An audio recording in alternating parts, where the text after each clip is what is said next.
Oke, Assalamualaikum warahmatullahi wabarakatuh. Kembali lagi di pelajaran IPA kali ini. Bab pertama yang kalian pelajari adalah sistem peredaran darah pada manusia. Dengan nama lain yaitu sistem transportasi.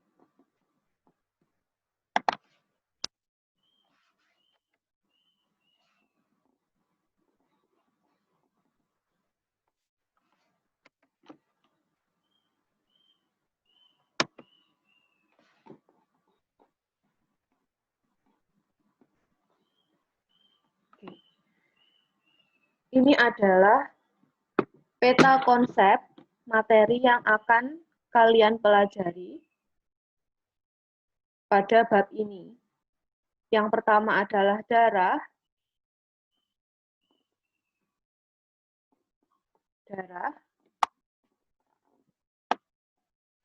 Yang kedua adalah jantung. Yang ketiga adalah pembuluh darah. Darah yang kita maksud adalah darah yang biasanya keluar ketika kalian mengalami cedera. Jadi darah yang cair itu. Kemudian pembuluh darah ini maksudnya adalah pembuluhnya atau salurannya. Oke.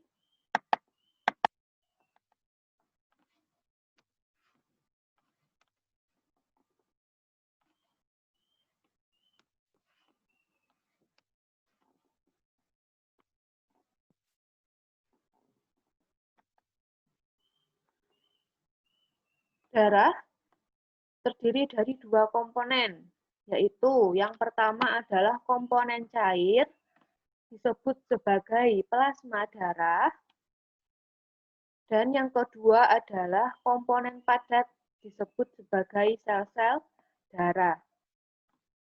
Sel darah ini ada 3 jenis. Yang pertama adalah sel darah merah atau nama lainnya adalah eritrosit, sel darah putih dengan nama lain adalah leukosit, kemudian yang ketiga adalah keping darah dengan nama lain yaitu trombosit.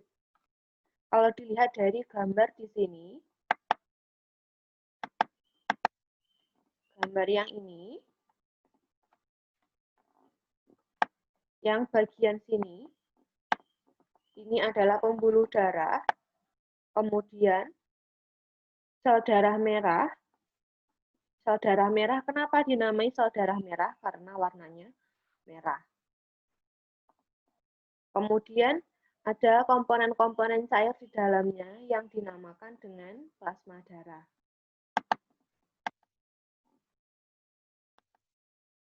Lanjut. Sekarang ke plasma darah, yaitu struktur darah yang berupa cairan. Plasma darah ini warnanya kekuningan. Karena dia cairan berarti dia mengandung air. Ini adalah 3 dari fungsi plasma darah. Mengatur tekanan osmotik darah, membawa zat makanan ke seluruh tubuh, mengangkut sisa metabolisme dari tubuh. Jadi, plasma darah itu memiliki fungsi-fungsi seperti ini. Di dalam plasma darah terdapat fibrinogen yang nantinya berperan dalam membekukan darah supaya tidak terjadi pendarahan atau darah tidak keluar secara terus-menerus. Kemudian juga terdapat serum yang mengandung antibodi. Ini adalah gambar dari struktur darah. Lihat.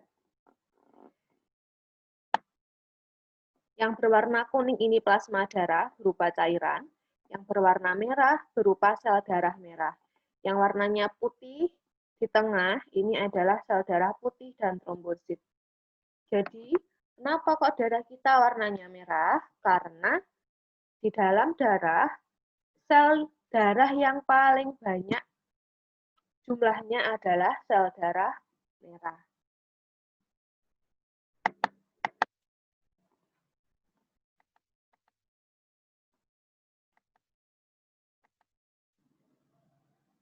Kemudian kita ke sel darah merah atau eritrosit. Ciri-ciri sel darah merah tentunya berwarna merah dengan bentuk yang seperti ini. Bentuk ini namanya bikonkav, yang artinya cekung di dalam, cekung di kedua sisi. Kenapa berwarna merah? Karena mengandung hemoglobin, pigmen merah yang mengandung zat besi.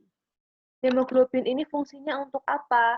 Hemoglobin berfungsi untuk mengikat oksigen yang ada di paru-paru, supaya nanti bisa diedarkan ke seluruh tubuh. Selain itu, juga mengikat karbon dioksida, supaya bisa dibuang melalui paru-paru. Gitu. Kita lanjut. Sekarang ke leukosit. Leukosit, sel darah putih, ciri-cirinya adalah bentuknya tidak tetap, memiliki inti, dan dapat bergerak secara amoeboid, dapat berubah bentuk. Jadi bentuknya itu tidak tetap, kadang lonjong, kadang lancip, kadang kotak, kayak gitu. Tidak berwarna. Kemudian dapat menembus dinding pembuluh darah yang dinamakan atau nama lainnya adalah diapedesis. Jadi maksudnya leukosit ini bisa keluar dari jalannya. Jadi dia bisa hidup di luar pembuluh darah. Berjalan-jalan di luar pembuluh darah untuk membunuh kuman-kuman penyakit.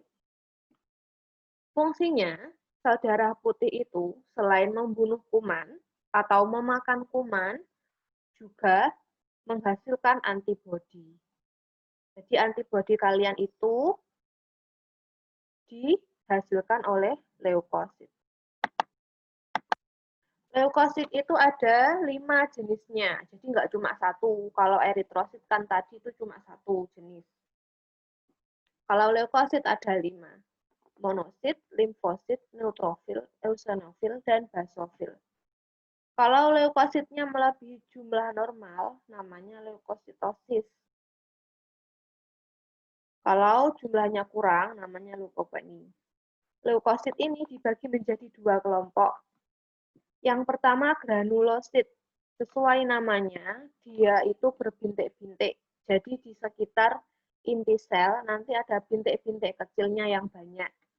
Ada 3 jenis granulosit, yaitu neutrofil, eosinofil, dan basofil. Jenis yang kedua adalah agranulosit, yang artinya tidak ada bintik-bintik. Jadi isinya cuma ada inti sel. Kita lanjut. Seperti inilah jenis-jenis leukosit. Ini jenis yang granulosit. Kenapa kok neutrofilnya ini nggak kelihatan bintiknya? Karena bisa jadi bintiknya terlalu kecil untuk diamati. Silakan dipahami kelompok-kelompoknya sekaligus fungsinya masing-masing. Kita lanjut.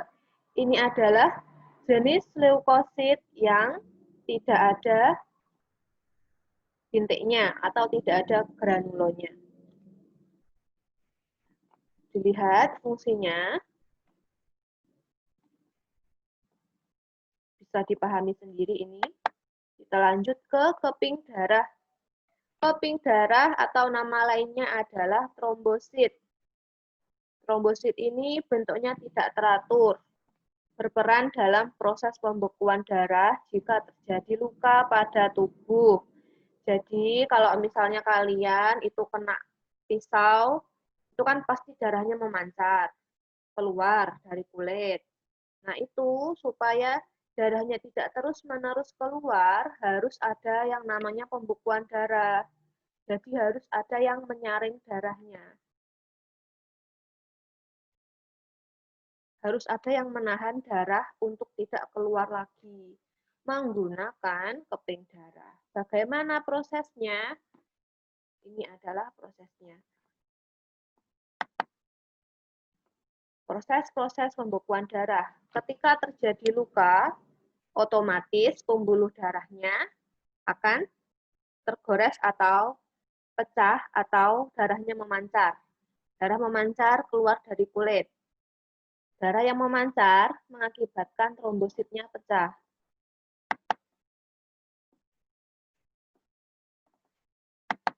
Mengakibatkan trombositnya pecah. Jadi keping darahnya pecah. Kalau trombosit pecah akan mengeluarkan enzim yang namanya trombokinas atau tromboplastin. Kita biasa menyebutnya trombokinase. Dengan bantuan kalsium dan vitamin K, enzim trombokinas ini bisa mengubah protrombin yang ada di dalam darah, maksudnya yang ada di dalam plasma darah, menjadi trombin. Trombin ini bisa mengubah fibrinogen di dalam darah atau di dalam plasma darah menjadi fibrin. Fibrin atau benang-benang fibrin berfungsi untuk menjaring sel darah sehingga lukanya menutup dan darah tidak menetes lagi. Jadi fungsi trombosit ini sangat penting untuk mencegah pendarahan. Kalau misalnya trombositnya kurang atau trombositnya mengalami kelainan, maka ketika terjadi luka, darahnya menjadi sulit untuk dibekukan, sulit untuk ditutup. Jadi terjadi pendarahan yang sangat banyak. Pada beberapa orang seperti itu. Oke. Saya ulangi. Proses pembekuan darah sebagai berikut. Ketika darah memancar atau ketika terjadi luka mengakibatkan trombosit pecah. Trombosit pecah mengeluarkan enzim trombokinase. Dengan bantuan kalsium dan vitamin K, enzim trombokinas mengubah protrombin di dalam darah menjadi trombin.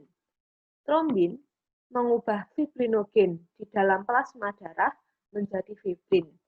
Benang-benang fibrin berfungsi untuk menjaring sel darah sehingga lukanya akan menutup dan darah tidak menetes lagi.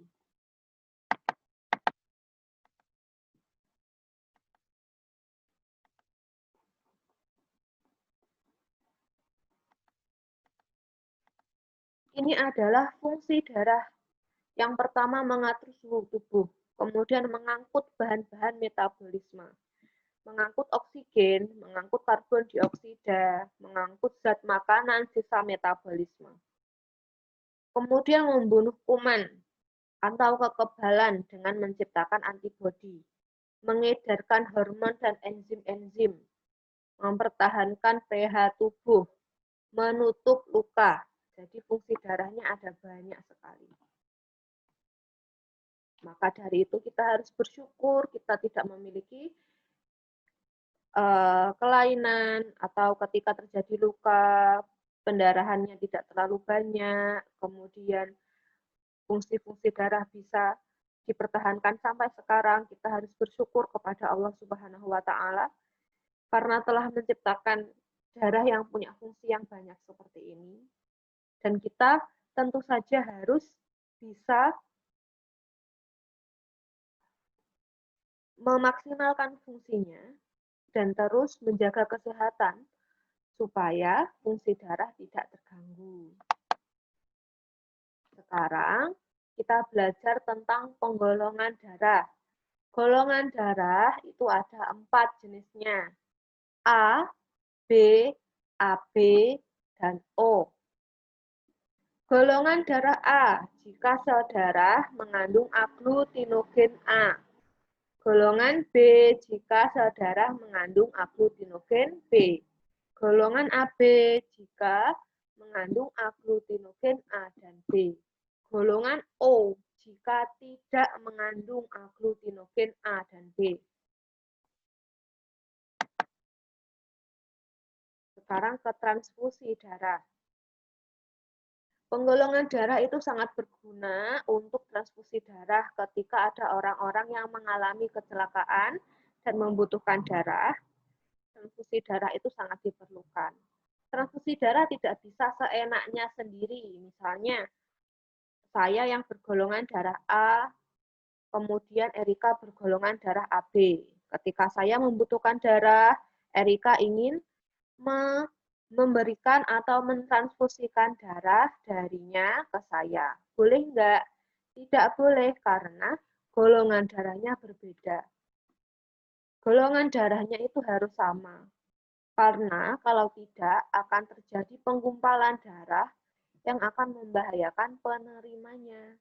Begitu. Orang yang memberikan darah namanya donor. Orang yang menerima disebut resipien. Golongan darah donor dan golongan darah resipien itu harus sama. Bisa juga tidak sama. Nah, sekarang kita perhatikan skemanya supaya lebih memahami.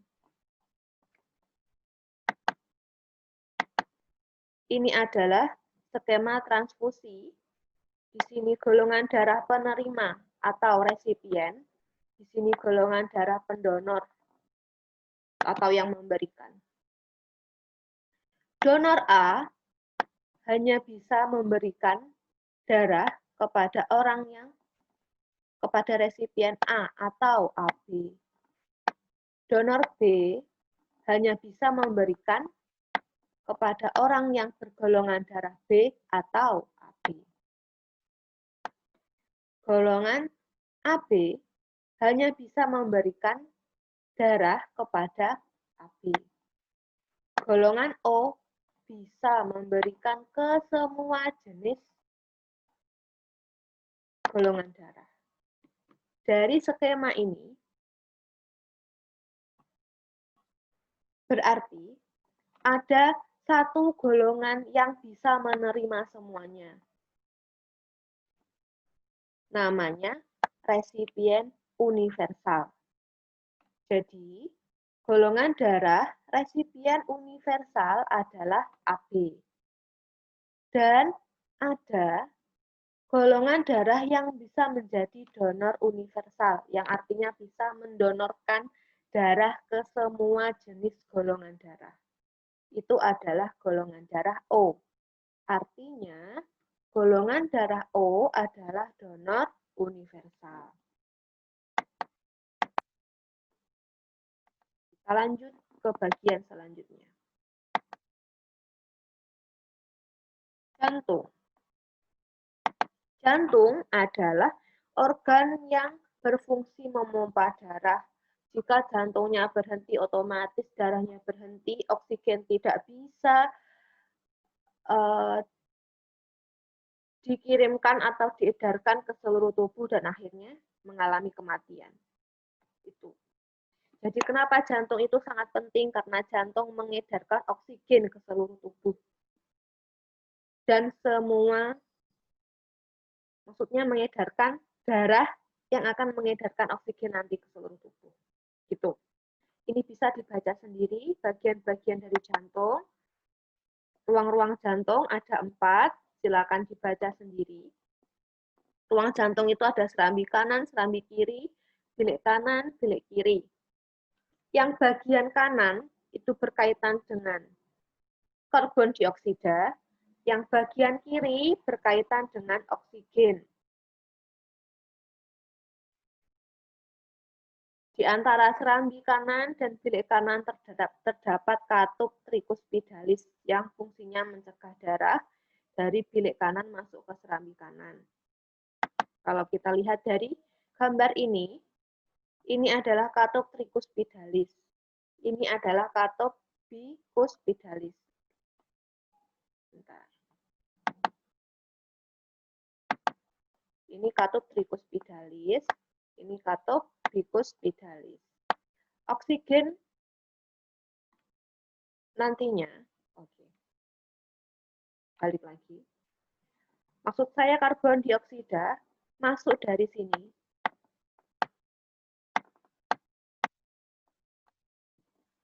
Masuk ke serambi kanan, kemudian masuk ke bilik kanan, kemudian sama bilik kanan dibawa ke paru-paru. Sama paru-paru, karbon dioksida dikeluarkan, diganti dengan oksigen. Oksigen dari paru-paru masuk melalui vena pulmonalis yang bagian sini, masuk ke bilik kiri. Sama bilik kiri, maaf saya. Dari vena pulmonalis masuk ke serambi kiri. Dari serambi kiri masuk ke bilik kiri. Kemudian darah yang kaya oksigen dari bilik kiri diedarkan ke seluruh tubuh melalui aorta.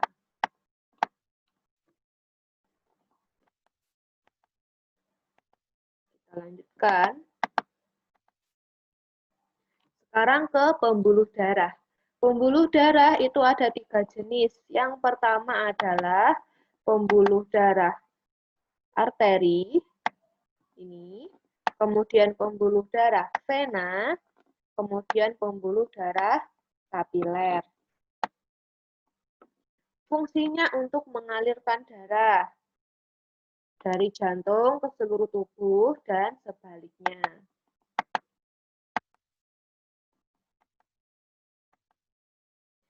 Ini adalah pembedanya. Perbedaan antara arteri atau nadi, vena atau balik, dan kapiler. Silakan dipelajari sendiri. Kita lanjutkan. Silakan dibaca sendiri kalau yang ini. Sistem peredaran darah itu ada 2 jenis. Peredaran darah tertutup. Sistem peredaran darah pada manusia itu peredaran darahnya tertutup, yang artinya mengalir dalam pembuluh darah. Kemudian peredaran darahnya rangkap, mengalir melalui jantung 2 kali. Ada 2 jenis peredaran darah rangkap, peredaran darah kecil dan peredaran darah besar. Peredaran darah kecil itu artinya rutenya atau prosesnya dari jantung ke paru-paru, kemudian kembali ke jantung. Ini silakan dibaca sendiri. Kalau peredaran darah besar, itu dari jantung ke seluruh tubuh, kembali ke jantung. Penjelasannya silakan dibaca sendiri.